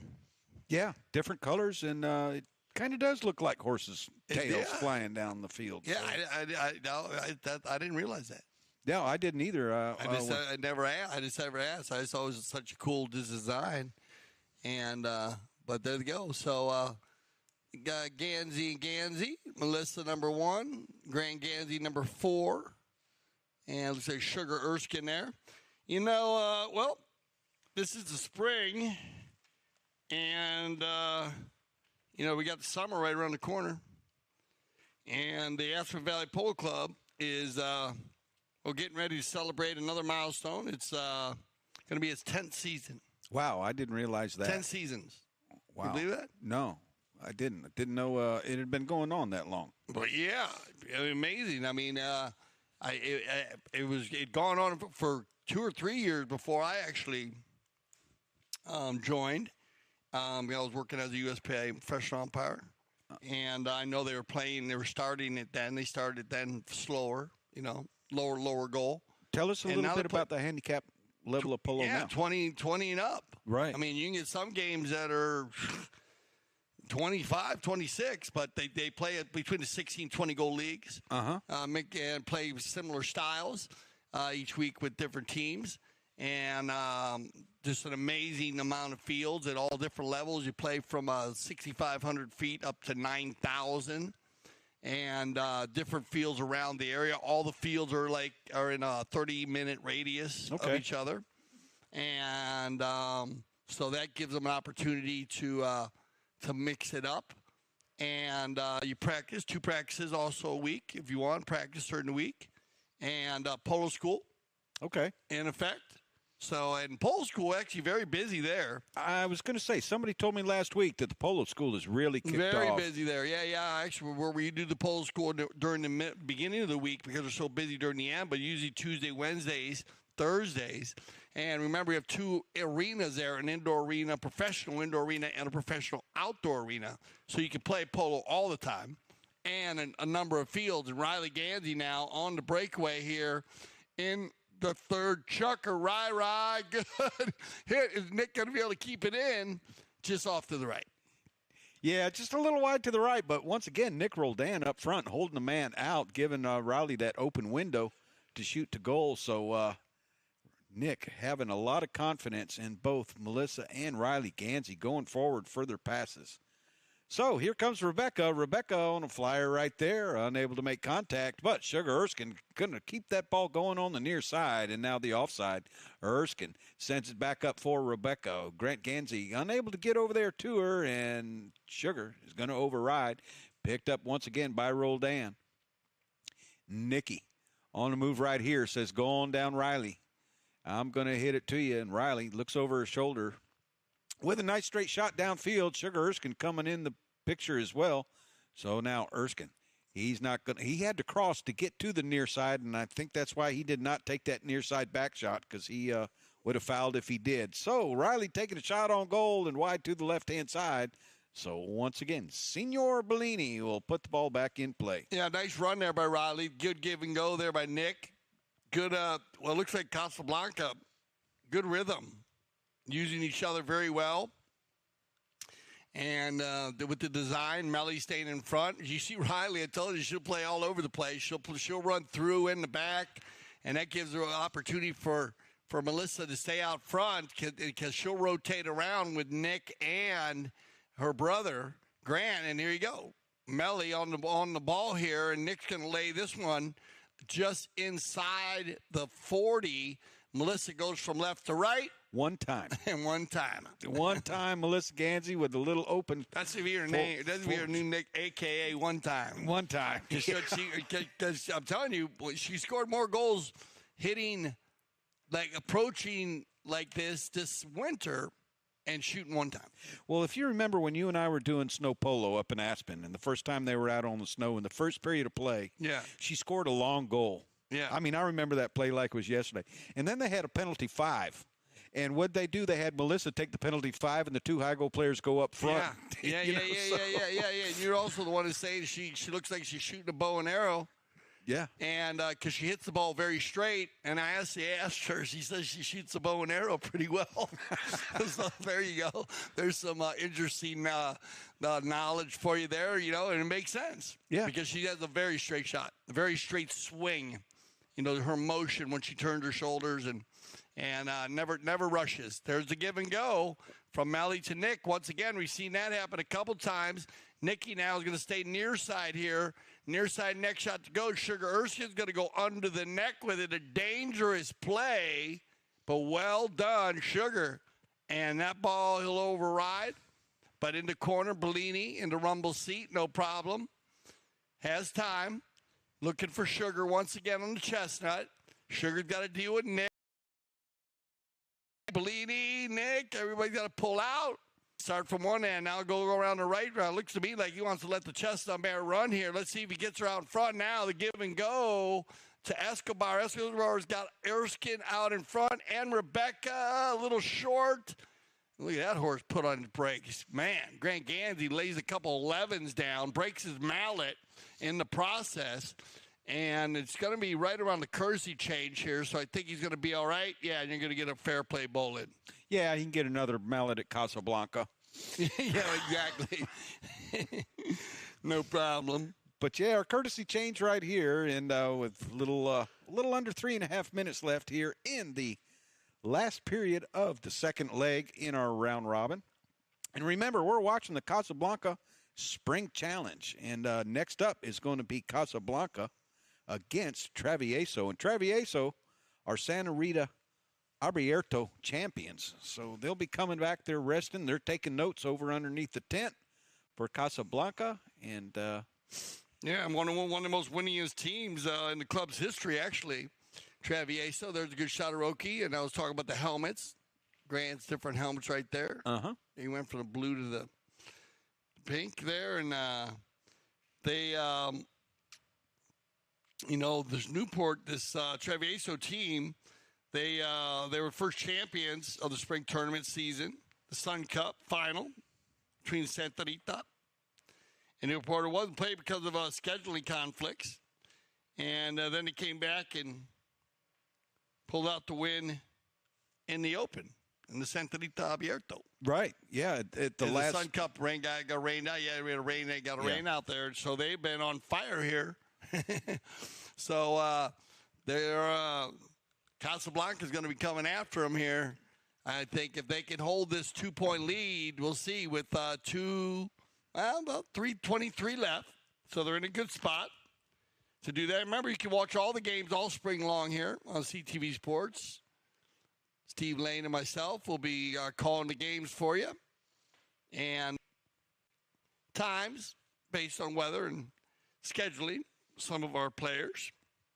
Yep, and two more weekends to go after this weekend. You know what? 2 more weekends to go after 2 more this weekends to go. And then that's when we start preparing to send the horses to Aspen. As they will send the horses to Aspen. And, people they talk about that a lot. And the horses are scheduled to arrive in early to acclimate. So they send them out right after the tournament. And there's some up there already that are acclimating. And, that's to play polo at, 7,900 feet. So above sea level. So it's a big deal, though, because it's much like the athletes, horses benefit from playing in high altitude, enhancing the blood, oxygen delivery capacity, and improving vitality that has consistently translated to improved performance, aerobic power, and stamina. And that's why I always say my wife, when she goes up there, she just comes home fired up, ready to go. Is that right? Yeah. Well, being up there where the oxygen's a little bit less, I guess. You do get in good shape. Yes, I know. Sometimes when we're there, you're working a little bit harder. But boy, once you come out of the mountain, and I'm talking about, you can just come right out down into Denver, and you'll feel that difference. So they Sugar Erskine on the move there. Yep, Sugar Erskine putting goal number 3 for Fly Polo on the board. So just like that first set of 3 that we had, Fly Polo closing up the gap right here with a 1-goal difference. So Sugar, he's not done yet, and we've got a lot of time left, just a little over 2.5 minutes, as Gaston throws the ball back in. And Sugar Erskine, going to send it out to Luis Escobar, and Escobar on a roll right here, being chased by Nick Roldan. Escobar has to go for the deep near side neck shot, and look out, Fly Polo, they drank something a little bit different in between the second and third chukker of this leg, I think. Yeah, sign me up. Because whatever they're doing, they're just killing it. Those are awesome goals by 2 very good players. Look at this play here by Luis. A near side neck shot on the move with Nicky on the flow. But look at the timing. And that's a perfect perfect place to watch how you should hit that neck shot. Once again, the ball being placed right underneath the horse's neck. not on the left side of the horse, right underneath the horse's neck. Gives them the ability to swing them out in front of the horse's feet, legs, and get the finish. All right, Double G says, all right, let's break the tie, Nikki. Here's the pass. If that stays on the field, it should be no problem for Roldan. Roldan keeps on field. Now, this should be Nick. I mean, it should be Granty. And there you go. And that's what Nick did, just give Grant the line. Well done. So I think Grant, like you said, just hit that a little bit harder than he wanted to. But I think that's a smarter play than Nick going for the neck shot or the tail shot. I agree, or a near side tail shot. Yeah. Yep. So no, that's team polo. Yeah, this is just an open cut shot for Grant, and actually a lot of goal to shoot at. So a smart play there, and, a good polo player and the high goal players, not only do they want to know where their teammates are, they want to know where their opponents are as well. And this time, Nick Roldan knew where Grant was, just giving him the line and the right of way, and going ahead by 1 goal. And once again, Nick Roldan going out front. Melissa Gansey putting the pass to him. Nick looking over his shoulder. He knows he's got a deep neck shot, but he doesn't take a wild swing. And just a little flick of the wrist and putting it through the angle he needed, and no wasted effort right there. Yeah, third time today, give and go from Melly to Nick. The M&N show. And that's just a perfect finish by the high goaler. I mean, look at this. This is a perfect way. Watch how he lines the ball up underneath his horse's neck, and bang. So a great shot right there by Nick. Also a good work right there by I know Sugar was thinking that ball might go wide. Yeah, we've seen that once today, haven't we? He was open. Well, there you go. Here's our end of round 2, 6-10. This is going to be an interesting. This is what I thought. Look at the shots on goal by Casablanca. Man, I mean, if they put a few more in, you gotta watch out here. The Travieso team, they're going to have to keep an eye on it, because look at that. And then knock-ins, 4. So, add those up. Winning a bunch of throw-ins, though. Well done, Casablanca. And then, look, love all those zeros. Yeah, love those zeros, and I look at those stats, and Casablanca was 60% on their shots on goal, where Fly Polo is 80%. Yes, that's what I say. The amount of shots, it becomes a big part. All right, so stay with us. We'll be right back, and it'll be our final 3 chuckers of our Casablanca Spring Challenge round robin, and you're going to have Travieso against Casablanca, a true final. The winner will go to the finals. We'll be right back.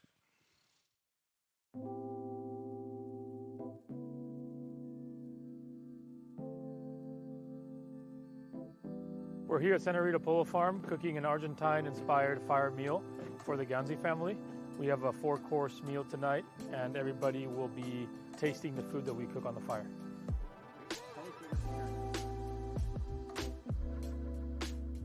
We're here in Wellington at the Santa Rita Polo Farm. It's a beautiful place that we've come for several years. We love cooking here. The combination of our fire cooking with the table set next to the barn and to the horses just creates a beautiful atmosphere, and we love coming here and creating experiences every year.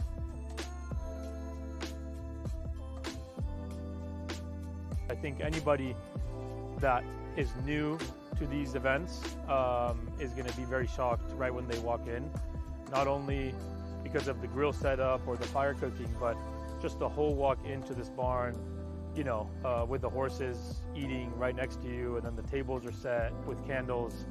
I just think the whole atmosphere around this place is beautiful and very shocking.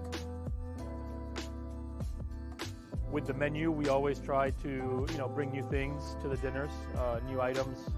Obviously, we try to source everything that's in season, and try to do our best to keep the menu changing and flowing. I'm Augustine Ballman, and welcome to my chef's table at Santa Rita Polo Farm.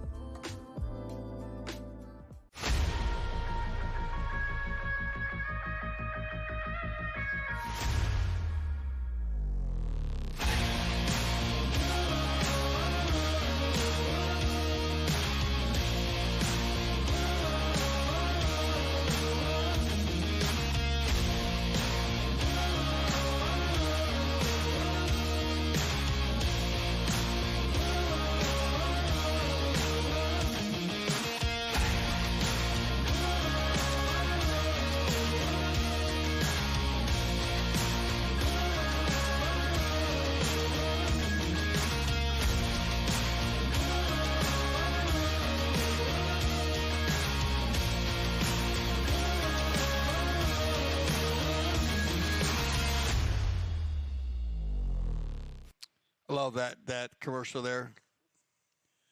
There's a lot of love being spread on that commercial. Yeah. There's a lot of love being spread, I'm telling you, And man. you know what? One of those commercials was the asado that I didn't want to talk about, but now it got my mouth watering just a little bit. yeah. Don't say that. I told you not to say that.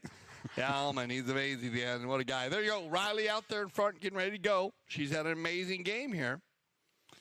Riley looking to win one here. She's been playing great offense, great defense, doing a spectacular job.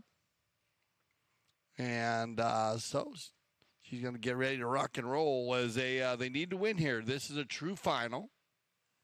And so Travieso, they won their first game 4-3, and they were +1. And then Casablanca won their game 6-4, which made them +2, but it won't matter now because it'll be the winner because it'll go to records first. Best record first, and one of these teams is going to be 2-0. So this is what it's all about. Ray Rafu, he scored 1 in the first game. Michael Kaye, he was the man, 3 goals. And I have a feeling, Steve, that this is going to be a very similar setup here because Riley and Melissa scored 4 goals, and Riley has been attacked the goal a bunch, and when she gets going there, you got to be careful. And that's how Travieso kind of ran. They kind of used Michael and Ray in front. So this could be a battle of the number 1s and number 2s to see who can score the most goals, I think. Because everybody else, Grant and Nick are dialed in, and so are Pablo and Nito Uranga. And remember Travieso, Ray Rafful, Michael Nikaye, Pablo Spinacci, and Nito Mariano Uranga. Against now Casablanca, Melly, and Riley Ganzi, and Nick Rodan and Grant Ganzi, and away we go. Grant Ganzi turning the ball towards the outside, being chased by Pablo Spinacci, and Grant Ganzi sends the ball up to Sister Riley, and Riley jumps on that loose ball, and with a straight shot downfield, being pursued by one of the Travieso players, and she's going to put a shot back over in the center. Doesn't quite get all of it. Michael Kaye couldn't get to it, but Melissa Ganzi does. She follows up daughter Riley, and now Melissa going to dribble that ball back towards the center one time. Couldn't quite make great contact with it the second time, but Pablo Spinacci, he's having a hard time doing that as well, and Uranga trying to get the ball back up too. Spinacci and stay out of the grasp and the hook of Riley Ganzi. Nick Roldan got his pocket picked there by Pablo. Pablo, one more time, a long shot downfield looking for Kaye, but Kaye taking a man. Nope, there's Kaye. There's Uranga right there, and Kaye now he's got Grant Ganzi. He puts it to the inside of Ganzi. Ganzi couldn't keep the ball, the bouncing ball, making a defensive play, but Nick Roldan does, and Nick Roldan releases it. Nice pass right up to Riley. Riley on that chestnut pony gets a piece of it. Uranga followed up. He takes a swing and a miss, and Roldan and Spinacci are going to duel for it. And here, centered it over towards center. A nice shot, nice second shot, and that chestnut pony able to get back to the offside. That ball just a little bit close to her pony, so not a great shot did she have on that play. And Uranga, he sees Kaye up front. Spinacci's going to get to it and hopefully send that ball further down the field to Kaye. Nick Roldan's going to be the first to arrive of our center camera and the crowd there at field number 3. Roldan on this gray pony. Taking the ball back downfield. He knows where Melissa is, and he sends it straight up. What? An approach shot, and Melissa is going to be there just for job security right on through the goal. So Roldan to Melissa Ganzi for the first goal here of the third leg. Yeah, that's just a pretty pass here by Nick Roldan. And Melly, she knew how far Nick could hit it. And so she said, I'm just going to stay out here because that's a little bit further than she usually stays away just in case of a miss hit. But Nick on the gray mare, very, very comfortable. And Ryan, look at Melissa, keeps shoulders down, keeps the head down, and taking her time there. You don't want to go fast. Just take it easy, get the nice little finish, puts them up 1-0. And we get a little time out here, a little tack time. Looks like we got everybody lined back out. And we'll switch directions for any of you new viewers out there.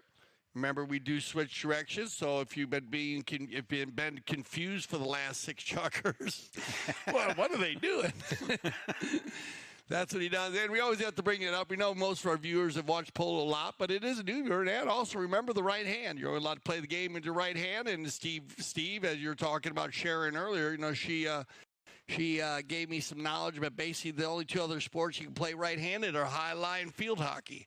And I don't know why they make them play right-handed with field hockey. I just don't understand that. I didn't know that about either one of them, to be honest with you. You can play hockey left-handed. Right. On ice, right? But that's kind of wild. But I know highlight. Do you know highlight? I didn't know highlight was right-handed. I watched highlight. Oh, I love highlight, man. Yeah. That was Daniel highlight, boy. We used to have a lot of fun there. Joey, I love that chant when the American players that played. What a fun sport to watch. But, yeah, and also remember, field 300 yards long, 160 yards wide. But those polo ponies can cover in under 10 seconds, going to coast. And remember all of our goal judges who are a huge part, along with our timekeepers, the scorekeepers, and all of our videographers out there that make this game, they bring this game to you live on CTV Sports.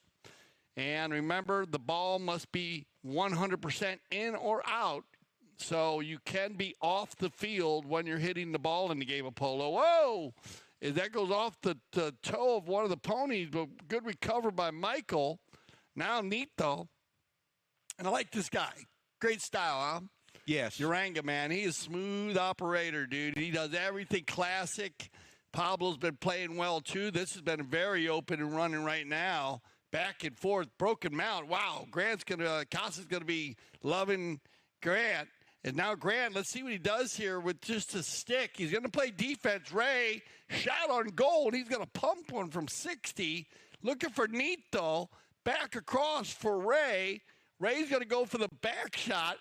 Grant stops it with the handle of his mallet. Grant Gansey playing defense down there. He's like, what do you want me to do? Now look at Ray. And nice try, Grant. What else could you do? Yeah, you got to give him an A for effort right there, you know. Three purple jerseys and 1 Casablanca player. So, you know, you can't do much more than that, Double G. Well done. Double G squad to be proud of you.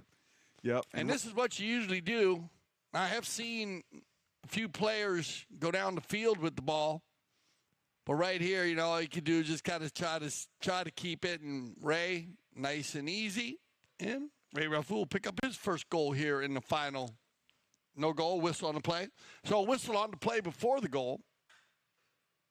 Okay. So they was right around the Kersey change.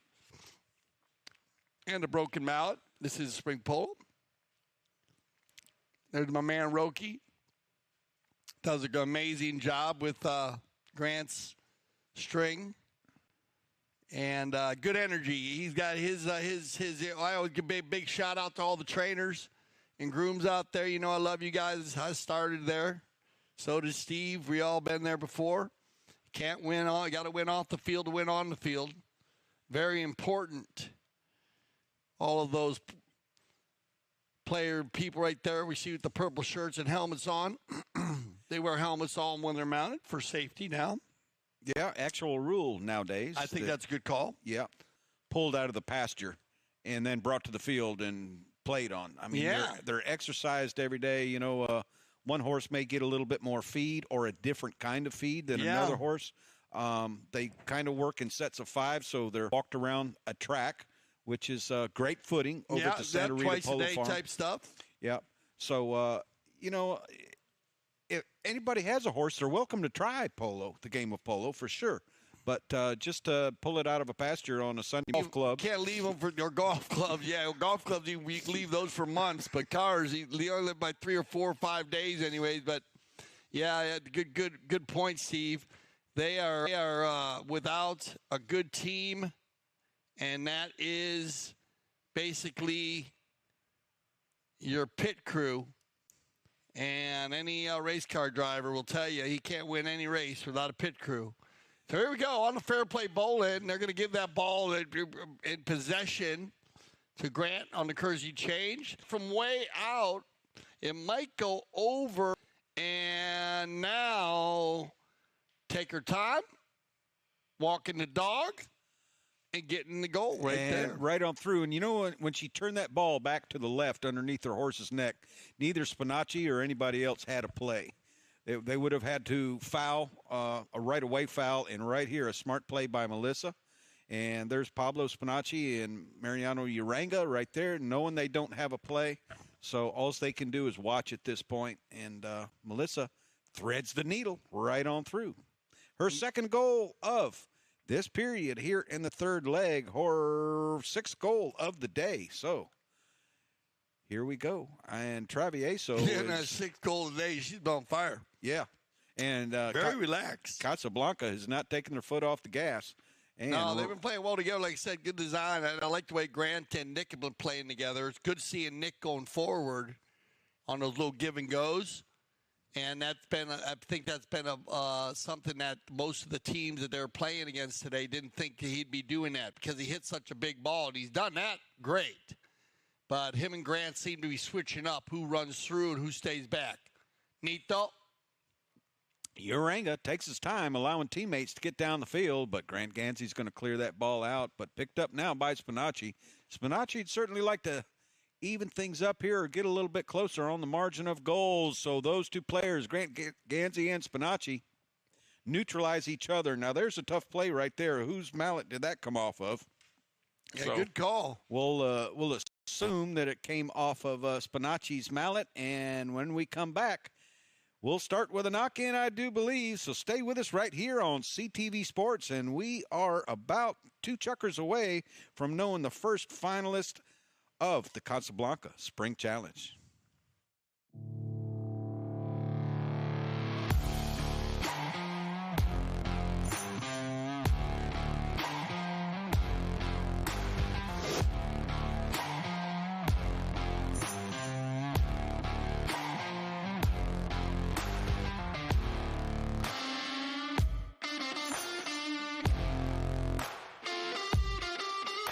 Number 1 leading his team as always. They call him the Cobra. Give it up for Mr. Mark Gansey.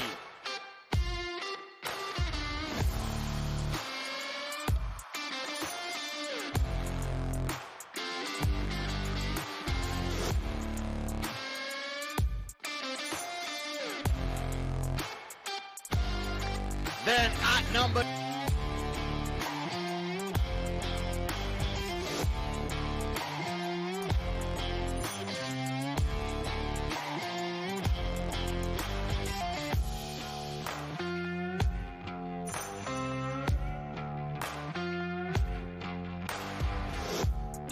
number 3, there is only one man that can, and that is Mr. Nick Roldan. There he is.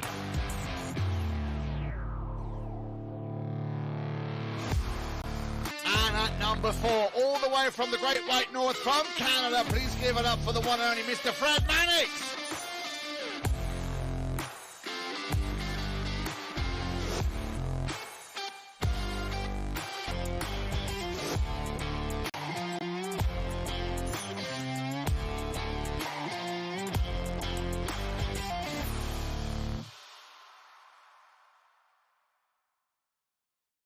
All right, welcome back here. We got the mallet, and that will make it a safety, penalty 6. So for all you new viewers, like in soccer, when the defending team hits it out, they have a corner kick. Well, they go in. No? Yeah, no, he's played well. He's played smart. Yeah, he doesn't rush. He looks very confident on his horse, hits the ball very well. I'm very impressed. Doing a great job. Yeah. He's going to go from a standstill here. Look at this. On a penalty 6 is one hit or one hit at. Right. But in the umpire's opinion, that player has to have tried to score the. You see how a couple guys do that at a standstill, at a walk. I think one of the best guys I've ever seen do it, Brad Blake. You know that? I mean, Dolfo tried it for a while, and I think Facundo tried it. Everyone's tried it for a while, but he was the one guy who could really do it very well. Wow. And did it consistently for many years. Right. And I don't know how they do it. And I think he made it to 4 goals. He was 4-goal handicap. Yeah, 4 or 5 goals. Yep. And I'm talking about hitting it where you're hitting it like, 68 to 70, 80 yards in the air over by everybody's head. Melissa looking for goal number 7 or 8. I lost count here. Let me count it up. Yeah, good pickup. Yep, and still on the drive for right number here. 7 right now. Still on the drive. Straight shot. Little off to the left-hand side, but just in front of that left goal post, and she's not going to miss that. Look at that ball, almost dead center. So Melissa Gansey doing what she does best. Perfect example. If you got enough room, this is shut down and stop and shoot the ball. you know? Yep. I mean, I'm telling you, see when she does those one-time shots like that from 40, this between the 40 and the 60. 30 and 60, between the 30 and the 60. Yeah, and super consistent. This team in Fort Chuckers, this being the 5th, they've scored 9 goals, and the only other 2 goals scored were Grant Gansey had 1 and Nick Roldan had 1. But by design, I mean, that's the way they're lined up, and also Riley, she helps a lot on defense. You were talking about her riding. Yeah. I mean, she's a hustler. She gets out there. Mellie's been doing a good job of pulling the team. She puts pressure on, and she also sticks her mallet out there to make a hook. And you know what? Even if she misses the hook, if you're her opponent, you see the mallet out there, and it makes you worry a little bit. It catches your eye, and it's a distraction. Let's put it that way. Yep, that's the first one. Mel's just going to push off to the left side, but nice run there as they win a bowl-in. And it'll be Pablo, I believe, here on the knock-in. Spinacci, whose son had an amazing season. And a nice young man. Fran. And, look at this. We got Ray Rafu, man. He's on the little gray. Well done, Ray. Drags it forward. Well done. That difficult play here by Double G. Well done, Grant. On the near side, if he can keep this ball in the field. And good sportsmanship. Yep. Tough luck there. Grant Gansey sending it over his own back line. And, originally, years ago, this ball would be brought back out 10 feet from the boards for a safety, but now it's just going to be 40 yards from the center. Well, that's the main reason why they did that, isn't it? Yeah. They changed that rule because most players would go ahead and dribble that ball in and then fire it at everybody in the goal mouth from like 30 yards out. Made it dangerous. It was always a dangerous play. So I think those rules. I like the one approach. Yeah. One shot. And you remember when you could do 2 approaches. Most players are doing 2 approaches just to let their teammates change horses or doing something. They didn't actually need the great change. Love the change of possession, the cop on the pitch. That is given to the team on the ball when it goes out of bounds. That bowling was just a joke. Yeah, and it creates more of an offensive game, Sure. Because you do have a possession. How can you bowl in, which is, look at this, Spinacci, Pablito. Oh, nice try, Pablo. Very nice swing. Just off to the right side. High enough, lofted enough, and teed up probably very well. Yeah, I think so. I mean, he gets underneath it, though. I mean, he's been playing well. They said he works with a lot of the young horses, so they have been moving him very well. Now, Michael Kaye going to have to cut this one in if it stays on the field. And, off the field, so we got knock-in coming. Yeah, so an offensive drive right there by the team in purple, Travieso. And they are not letting up.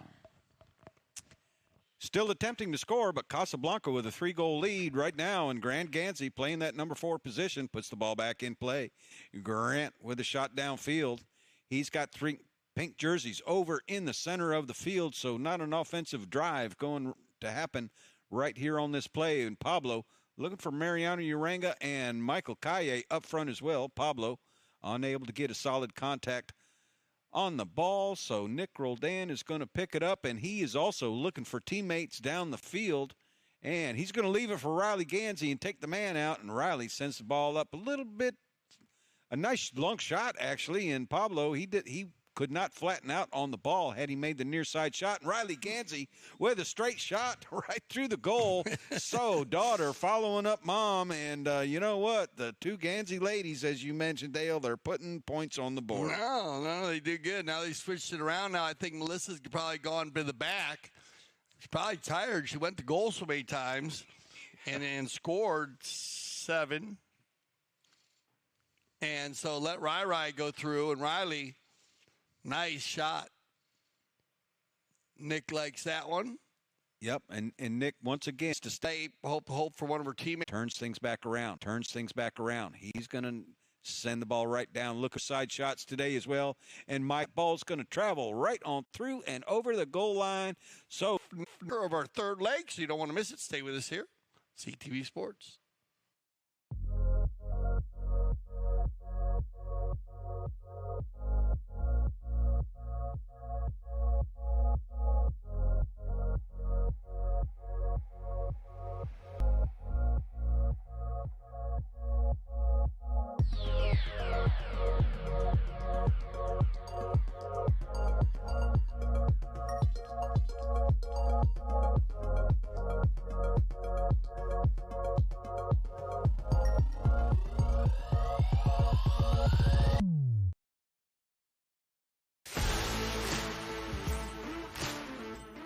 We're here at the Santa Rita Polo Farm where the PTF Polo ASSN Junior Tournament is being held for the first time ever at this location. And I mean,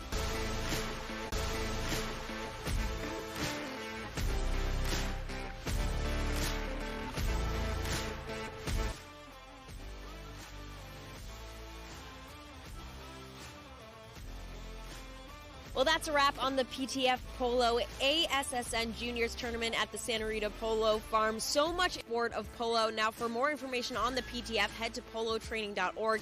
And, of course, head to Chucker TV for all of our awesome content, including full game broadcasts. Okay, here we go. Third, Chucker over our third leg. And we have 4-1. 4-1. Casablanca. Travieso in the it is, and so a big brings crowd. A lot of energy. Big crowd comes out for that as well. Polo Pride, get involved. Polo Pride, get involved. And it gets better project. Yes. Yep. Benefit that. So here we go. Let's play the straight six or work to do to get that ball up to a teammate, but Grant Gansey's going to go back and back that ball out in front of the goal. Nick Roldan's turn, but